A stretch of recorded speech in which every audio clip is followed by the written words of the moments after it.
ஆசை கோபம் களவு கொள்பவன் பேசத் தெரிந்த மிருகம். அன்பு நன்றி கருணை கொண்டவன் மனித வடிவில் தெய்வம்.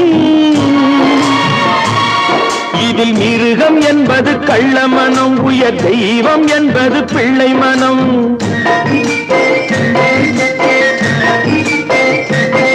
இந்த 6 கட்டளை அறிந்த மனது ஆண்டவன் வாழும் வெள்ளை மனம், ஆண்டவன் வாழும் வெள்ளை மனம்.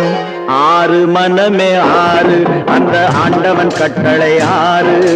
தேர்ந்து மனிதன் வாழும் வகைக்கு தெய்வத்தின் கட்டளை 6, தெய்வத்தின் கட்டளை 6. 6 மனமே 6, அந்த ஆண்டவன் கட்டளை 6.